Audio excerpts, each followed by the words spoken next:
Dentro del programa que tenemos, Proceso de Emancipación hasta la Organización Nacional, vemos que dentro de las clases de este programa que tenemos de desarrollo, miramos algunas personas en forma particular, como por el caso de Felipe Cenillosa. También vamos a hablar después de Prilidiano Pueyrredón. Pero en el caso de Felipe Cenillosa, es una figura muy importante dentro de todo este periodo y que nos va a traer bastantes líneas de unión con lo que estamos trabajando.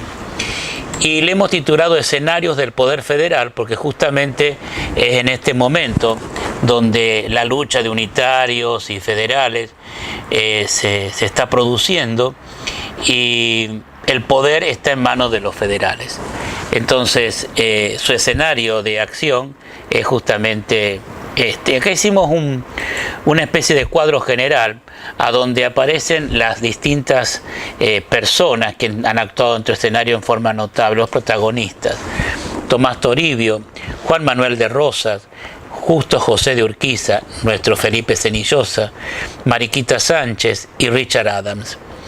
De todos ellos tenemos nosotros información arquitectónica, que es lo que nos interesa para armar el escenario. Y en este momento vamos a entrar por Felipe Cenillosa, pero este gráfico de barras nos permite asociarlo en el tiempo con los demás. Por ejemplo, sabemos que Felipe Cenillosa es prácticamente 10 años mayor que Rosas. ¿Qué tiene que ver esto? Rosas lo va a tomar como su profesional. Cuando hace la primera campaña del desierto, Cenillosa va a ser el que mida los campos que empiezan a estar integrados para el dominio cristiano, despojando al aborigen. En cambio, con respecto a Justo José de Urquiza, nos separan casi 20 años. Justo José de Urquiza trabaja en Entre Ríos, en otro sitio, en otro espacio geográfico, mientras que Rosas y Cenillosa lo hacen en el pedacito de la provincia de Buenos Aires, porque todo como la pensamos ahora no existía, sino es nada más que un cachito, el cachito al lado del Río de la Plata y un poco más hacia el Océano Atlántico. Y aparece una mujer, Mariquita Sánchez. Esa mujer es increíble, 1786, o sea que es casi contemporánea de Cenillosa y de Rosas.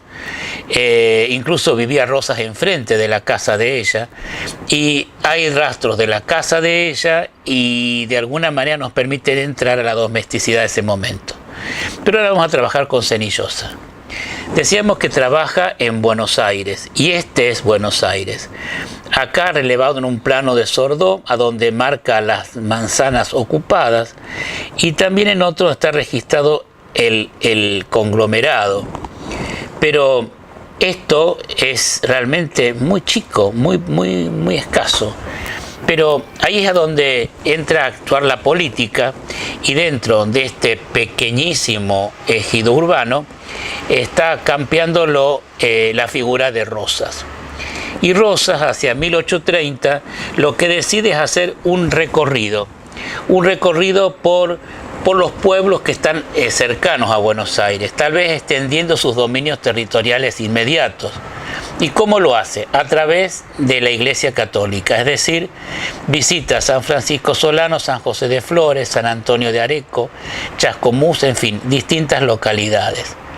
Luego de la exploración, firma un decreto en abril de 1830, o sea, había estado en marzo y ya a fin de abril hace el decreto, a donde dice consagrar a la casa de Dios el respeto, la decencia y contracción posible, conduciendo a este objetivo o este objeto y del mejor servicio del culto, dar a los párrocos el distinguido lugar que les corresponde en el templo, sustrayéndolos de las dependencias que no sirven, sino a pasar a actos, es decir, que los pone a los párrocos como figuras importantes, pero también les genera un espacio definitivo arquitectónico para que estén ubicados. De esa manera está consolidando el poder político a través de la Iglesia. dando la importancia a los curas párrocos en las iglesias de campaña y que cada administración local tenía que mantener el culto, o sea que de paso se saca el problema de tener que atender el culto en todas estas localidades de campaña para que los mismos lugareños tengan la acción. Pero ¿cómo era esa zona? Acá tenemos un trabajo de Prilidiano Pueyrredón que se llama Un alto en el camino. ¿Y por qué no miramos tranquilamente esta pintura? Si dividimos el gran cuadro en tres partes horizontales, tenemos una pequeña parte que es la tierra y las 2/3 partes que es el cielo. ¿Por qué? Está marcando la inmensidad de la pampa, la inmensidad de esos territorios vaciados de la apropiación indígena o aborigen para que vayan pasando a poder de los terratenientes amigos del poder. En este caso vemos una señora que se pone bajo el cobijo de un ombú y recibe el saludo de un criollo, porque está con las bombachas gauchas, que podría ser un peón de su lugar, pero en realidad no existe mucha referencia de un lugar. Hay una pequeña construcción a mano izquierda y después está la línea enorme del horizonte y de la carreta que están bajando o subiendo si es que están volviendo a seguir de camino.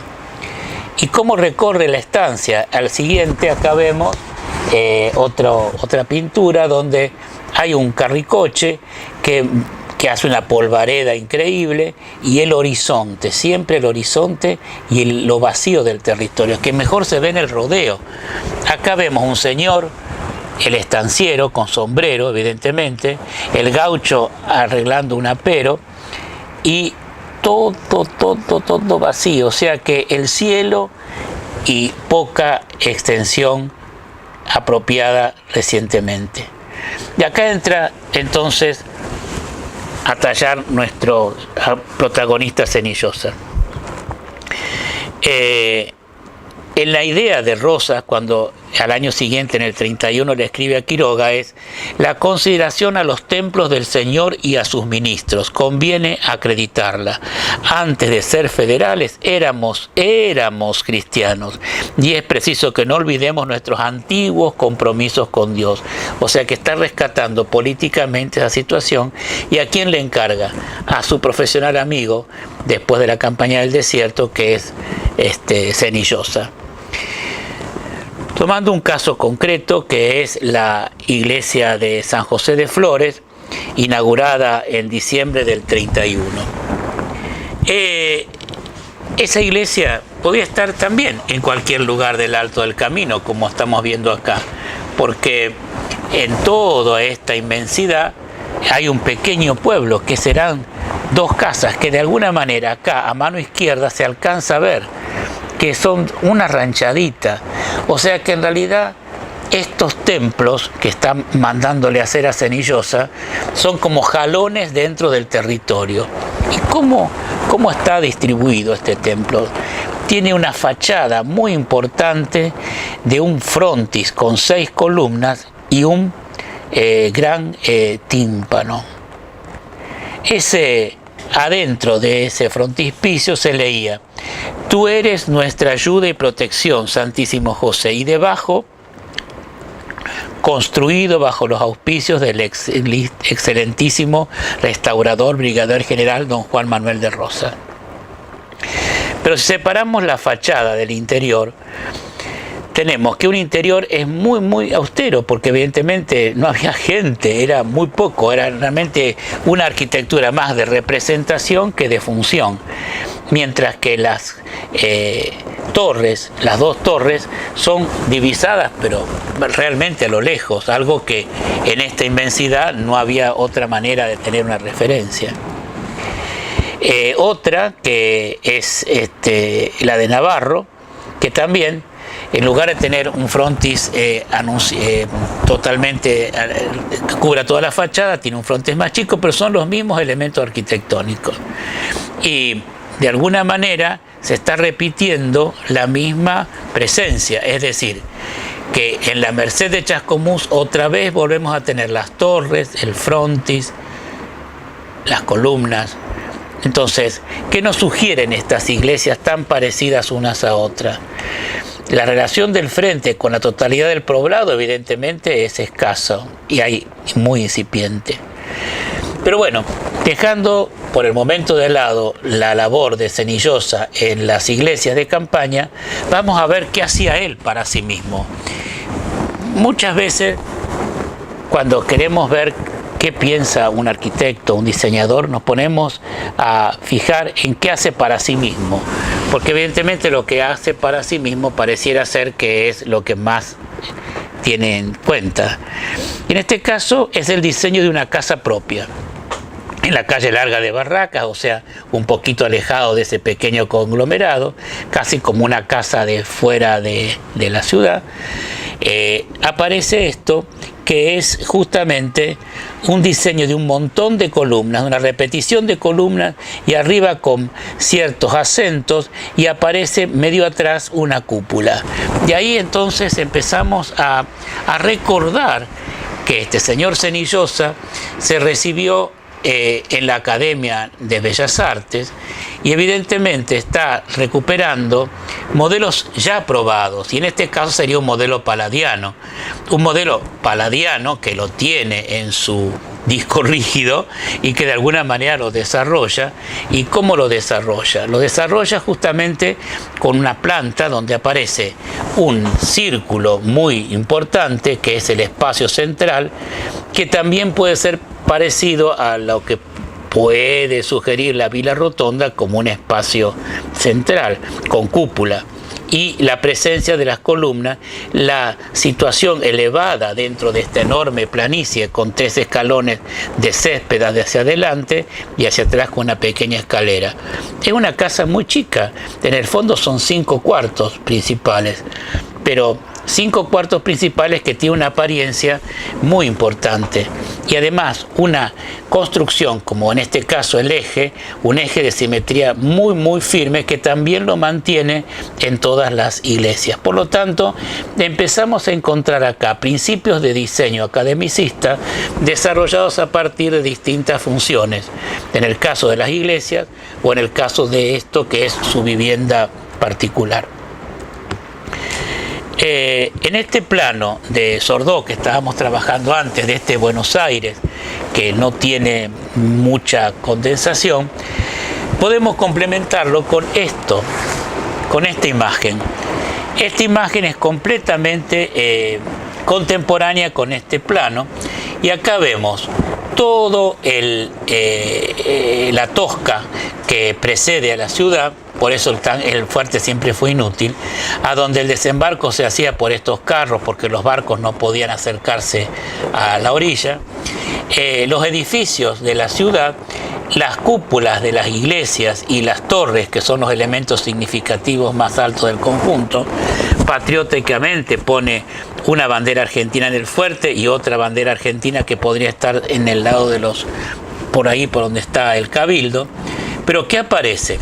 Aparece una línea de bajada, como si fuera una rampa natural, que los carros van llevando hacia acá, de la ciudad de Alto a la ciudad del Bajo. Pero esta arboleda que está acá, es algo que nos interesa marcar, porque es la obra de Senillosa, que no es otra cosa que la Alameda. La Alameda era high-tech. Tener una Alameda en una ciudad era como darle patente de modernidad en ese momento. Sevilla, México, la Alameda es algo muy importante. ¿Y qué era la Alameda? Un paseo a donde evidentemente la gente gustaba mostrarse y ser vista a la hora de la tarde. Y bueno, eso acá tenemos una foto cuando está ya la Alameda casi en desuso, pero que todavía se puede notar como hay las 2 hileras de árboles que son objeto de encontrar la naturaleza domesticada y adaptada a la función de la ciudad, pero como algo que interrumpe totalmente la cuadrícula, porque es un proyecto lineal que nada tiene que ver con el espacio cuadriculado de la ciudad. Y esta otra obra que hace nuestro Senillosa es completar una vivienda que existía en lo que Rosas compró para hacer San Benito de Palermo y que le arma acá su caserón. En este caso, el caserón de Rosas tiene un sinnúmero de arcadas que responden ya a un vocabulario como el de la aduana nueva de Taylor, como el del Cabildo, como el de la Recoba. O sea que Senillosa no está innovando, sino que Senillosa de alguna manera está rearmando la tradición que lo precede. Este pequeño trabajo se complementa con el que completo el caserón de Rosas, que es motivo de otro video o otra filmación, y el lenguaje clásico de la arquitectura entre 1750 y 1850, y el del sistema academicista de diseño, el pasado en el presente.